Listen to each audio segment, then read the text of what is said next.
ये तो माता सीता है।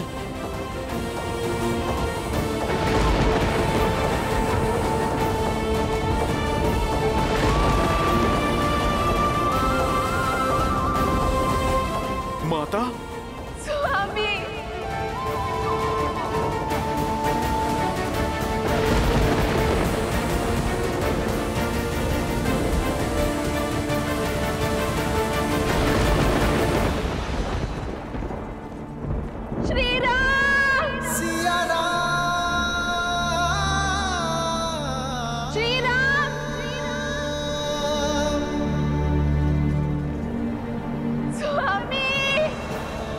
सीते,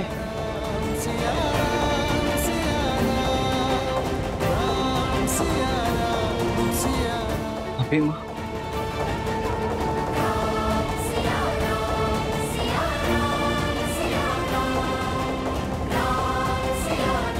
लगता है रावण माता सीता को लौटाने का संकल्प कर चुका है।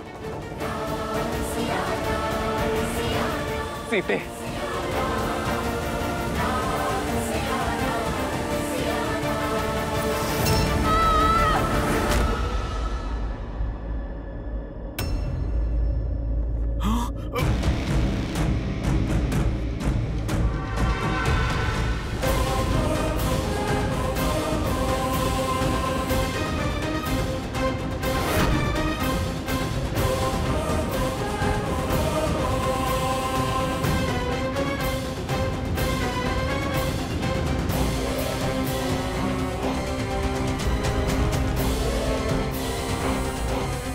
मेघनाद,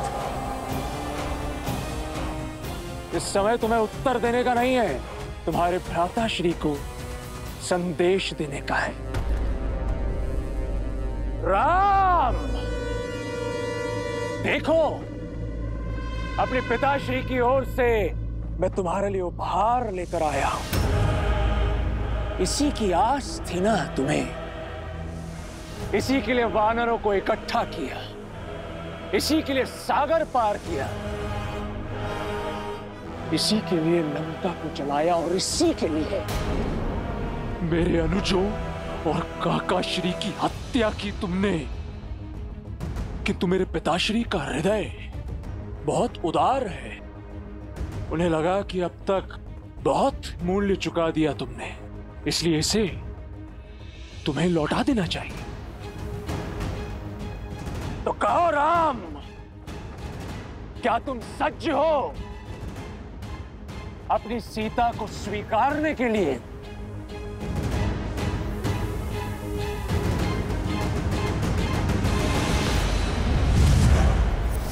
सीते,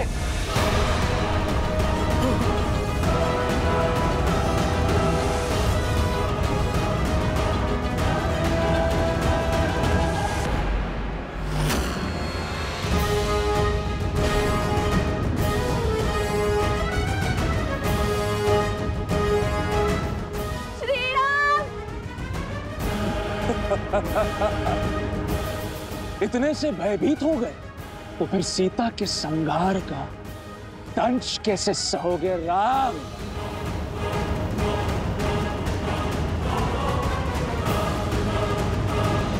नहीं भैया, ये सत्य नहीं हो सकता। ये दुष्ट अवश्य हमें माया से छलने का प्रयास कर रहा है। हाँ लक्ष्मण, इसका रूप अवश्य सीता सा है, किंतु भाव और स्वरूप नहीं। अच्छा, विश्वास नहीं हो रहा तो ठीक है, अब विध्वंस देखो। देखो कैसे मैं तुम सबके समक्ष सीता को मृत्यु लोक पहुंचाता हूं।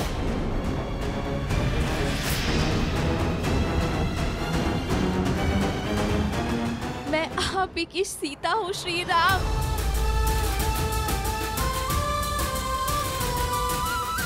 लंका के इस पाप में मेरा प्रेम का पुण्य ही मेरा संबल था। जब ये दुष्ट मुझे युद्ध भूमि की ओर ला रहा था, तब मेरे मन में भय नहीं, विश्वास था, आभार था आप सबके प्रति। युद्ध भूमि में असुरों का संहार करने वाली वानर सेना, धन्यवाद। मेरे श्री राम का संकेत मुझ तक पहुंचाने वाला हनुमान, मेरी बुझी हुई आस का दीपक प्रज्वलित करने वाला हनुमान, धन्यवाद।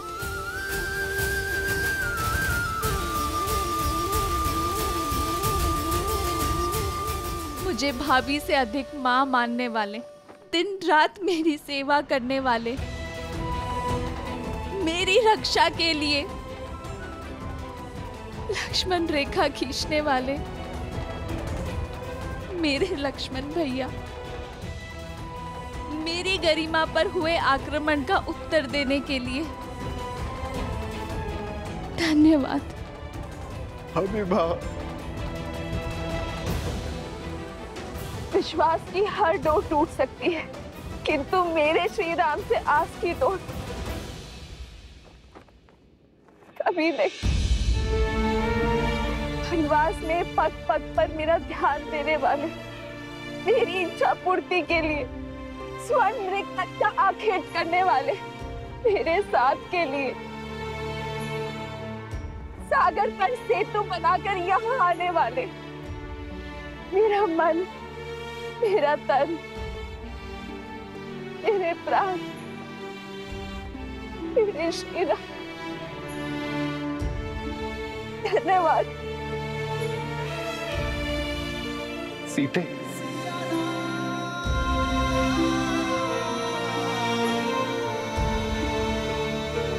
अर्जित नियति का यही लेख है आर्य। ना मैंने स्वर्ण मृग का हट किया होता, ना मैंने लक्ष्मण रेखा को पार करने का पाप किया होता, ना मेरे कारण हम सबको ये युद्ध का दंड भोगना पड़ता।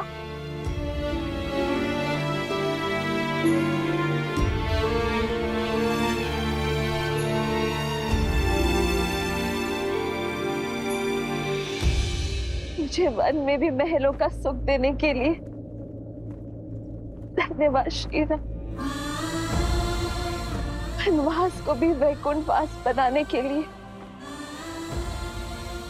धन्यवाद श्री राम।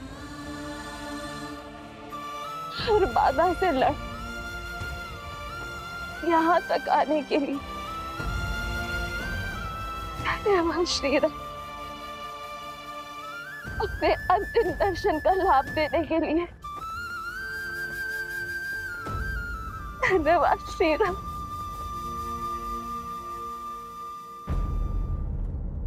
समय आ गया है, भूमि से उत्पन्न हुई भूमिजा एक बार पुनः भूमि में मिल जाएगी। मेरा काटना असंभव हो रहा था मेरे लिए श्री, मृत्यु का ये मार्ग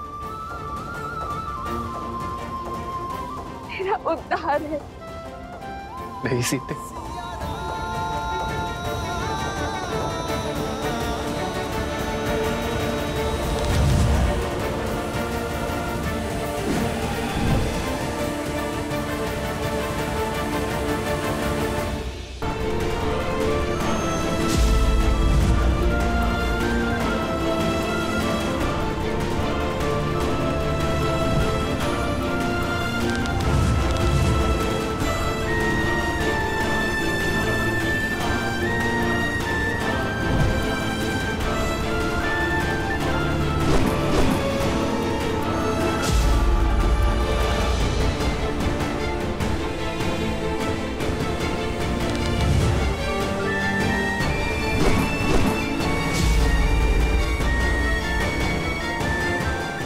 जब तक मैं इस दिव्य रथ पे हूं, ना तो तुम्हारे वार मेरे रथ को भेद सकते हैं और ना ही इस रथ पर सवार पराक्रमी इंद्रजीत को।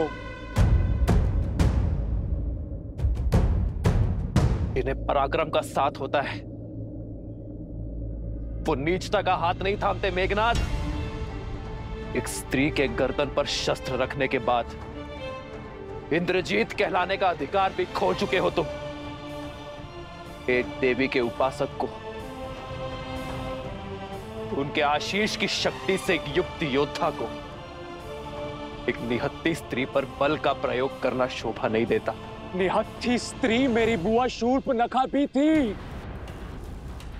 उनके अंग भंग कर दिए तुमने, तब तुम्हारे मन में यह विचार नहीं आया? इंद्रजीत, वो शूर्पनखा के पाप का दंड था, इसीलिए धर्म था, किंतु तुम ये अधर्म कर रहे हो। एक भाई के धर्म का परित्याग करने वाले, जाति और देश धर्म से विद्रोह करने वाले, आप जैसे विश्वासघाती के मुख से धर्म की बातें शोभा नहीं देती काकाश्री। लंका और लंकेश के लिए युद्ध का केवल एक ही नियम है, विजय। और उसके लिए शत्रु पर वहां प्रहार करना होता है जहां पर उससे सबसे अधिक पीड़ा हो। मैं भी वही कर रहा हूं। अपने शत्रु के नेत्रों के समक्ष उसके संबल पर, उसके बल, उसकी आशा, उसका सब कुछ तोड़कर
हनुमान जी, आप इसे पुनः हिमालय की ओर फेंकने वाले हैं?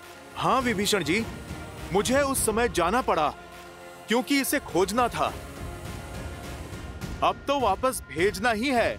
युद्ध के मध्य पुनः जाकर रखने में समय नष्ट करना व्यर्थ होगा विभीषण जी। जब मैं इसे यहीं से सटीक वहां पहुंचा सकता हूं। पर हनुमान, यदि कोई दुर्घटना हुई, यदि पर्वत का भाग इधर उधर गिर गया तो इसमें भी कोई रामकाज ही होगा, है ना प्रभु? ये बूटी सुदूर हिमालय में मिलती है, दुर्लभ ही नहीं, ये आलभ भी। यदि भविष्य में किसी को भी इसकी आवश्यकता पड़ेगी तो हर कोई इसे प्राप्त नहीं कर पाएगा, क्योंकि हर किसी के पास मेरा हनुमान नहीं होगा। यदि इसके कुछ खंड मार्ग में गिरे भी तो भी ये जन साधारण के लिए हितकारी ही होंगे, क्योंकि दक्षिण से उत्तर तक हर कोई इस बूटी का लाभ उठा पाएगा। जय श्री राम।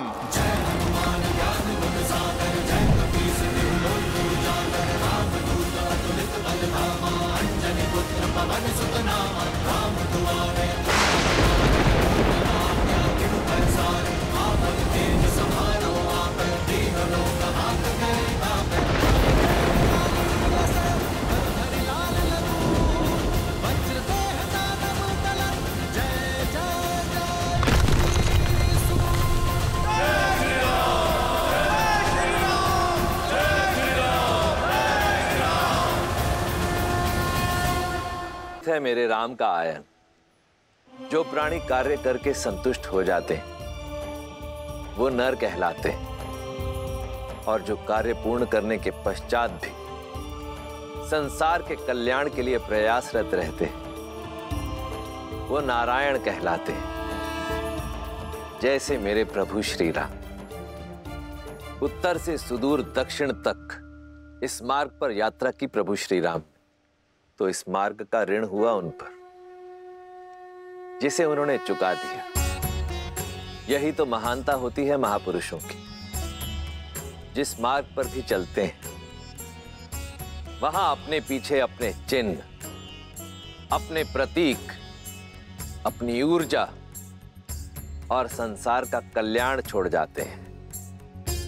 आने वाले काल में साधारण मनुष्य हनुमान की भांति संजीवनी को तो नहीं खोज पाएगा, परंतु इन पर्वतों की छोटी छोटी चोटियों में छिपी औषधियों का लाभ अवश्य उठा पाएगा। ये औषधियां, ये पर्वत बढ़ते बढ़ते आयुर्वेद और सिद्ध चिकित्सा का ही अंग नहीं बनेंगे, अभी तो अध्यात्म का केंद्र भी बनेंगे। नर को नारायण से मिलने का मार्ग बताएंगे। बताइए, इससे बड़ा भला कोई कल्याण हो सकता है?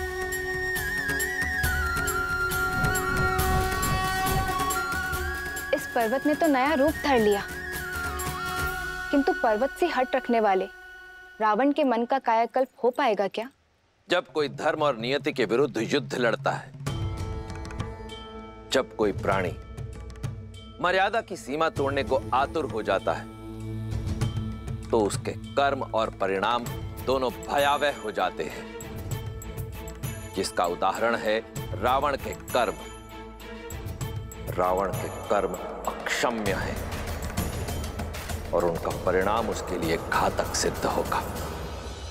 ओम ह्रीं निकुंभले शत्रुस्तंभ्य पाद्य पाद्य पट।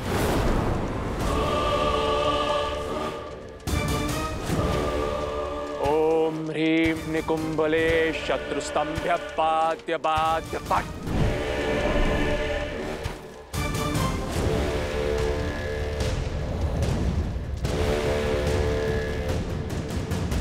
किसने मेरे यज्ञ को भंग करने का दुस्साहस किया? उसने जिसके लिए तुम ये साधना कर रहे हो। पिताश्री,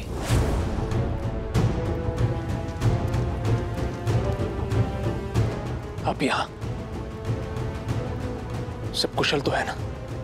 नहीं पुत्र, वो वनवासी का भाई पुनः जीवित हो गया है और वो मरकटों की सेना एक बार फिर खड़ी हो चुकी है।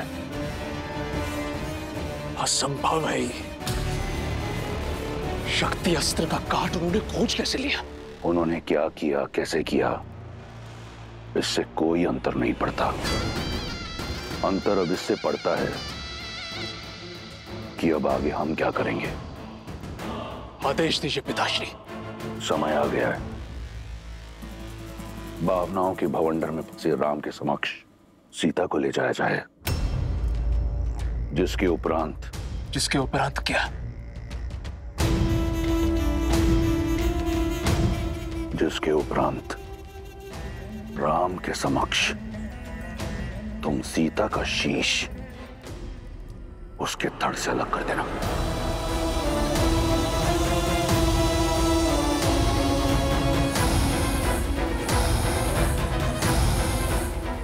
पिताश्री। हाँ पुत्र, अब सीता की मृत्यु उस विश्वास, उस उद्देश्य का अंत करेगी जिसे लेकर राम आगे बढ़ रहा है।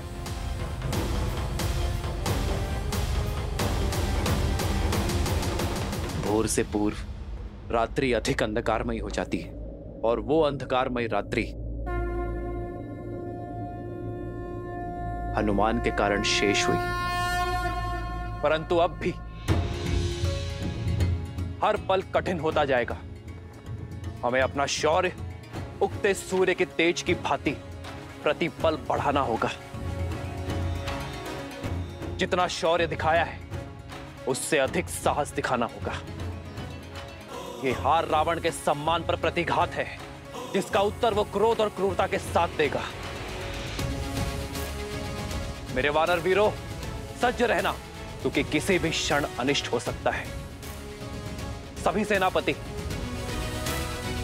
अपनी अपनी टुकड़ियों के साथ लंका के हर द्वार पर घात करेंगे। रावण की पाप की नगरी पर चारों ओर से एक साथ प्रहार करेंगे। आज्ञा का पालन होगा। आज्ञा का पालन होगा श्री राम। राम कहो जय श्री राम, दशरथ नंदन राजा राम। राम नाम भजते हनुमान, अवध बिहारी राजा राम।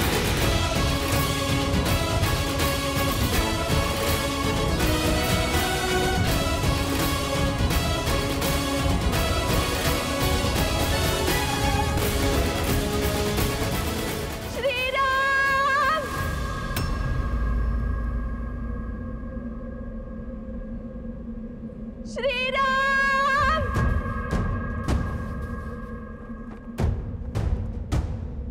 भैया ये तो भाभी माँ का स्वर है।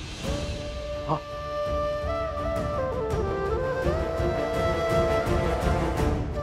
सीते, स्वामी! सीते!